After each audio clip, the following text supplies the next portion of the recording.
और UPS pension को लेकर रेल विभाग में डीआरएम एनईआर आदित्य कुमार ने कर्मचारियों को शुभकामनाएं देते हुए कहा कि सरकार ने यूपीएस लागू कर कर्मचारियों की मांग पूरी की। उन्होंने ये भी कहा कि कर्मचारियों के पास एनपीएस या यूपीएस चयन करने के विकल्प भी होंगे। उन्होंने कहा कि कर्मचारियों को की सोशल सिक्योरिटी के लिए अच्छा कदम है। उन्होंने कहा कि यह पेंशन योजना 1 अप्रैल 2025 से लागू हो जाएगी।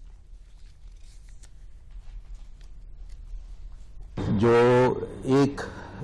2004 के बाद जो भी कर्मचारी सरकारी नौकरी में आते थे, तो पहले ये सिस्टम था कि 10% वो अपना एम्प्लॉय अपना कंट्रीब्यूशन देता था, 14% सरकार देती थी कंट्रीब्यूशन उसमें, और फिर जब वो रिटायर करता था एम्प्लॉय या तो उस समय ये जो पूरा कॉर्पस हो जाता था वो एक जहाँ भी इन्वेस्ट हुआ उससे जो भी मिलता था, जो भी उसका वैल्यू बढ़ गई होती थी, वो एम्प्लॉय को दे दिया जाता था। एम्प्लॉय के पास एक चॉइस रहती थी बीच में, वो किस फंड में अपना कितना पैसा लगाए, ये उसके पास था चॉइस।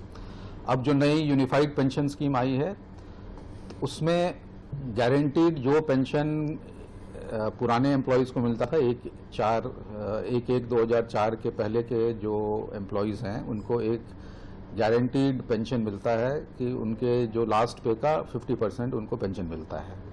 तो वही चीज़ जो है अब वो जो नए एम्प्लॉयज़ हैं 1 जनवरी 2004 के बाद उनको भी अब उनके लास्ट 12 मंथ का जो भी उनका बेसिक पे है उसका एवरेज निकाल के उसका 50% उनको भी दे दिया जाए।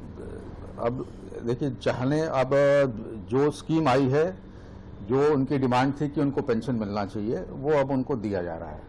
अब उसके बाद अगर उससे भी नहीं वो ये है तो फिर वो क्या चाहते हैं क्या नहीं, वो अलग से बातचीत चलती रहेगी। पर जो उनका मूल डिमांड था कि पेंशन उनको भी मिलना चाहिए, वो मिल रहा है। अब उसके बाद अब ये मिलेगा पेंशन।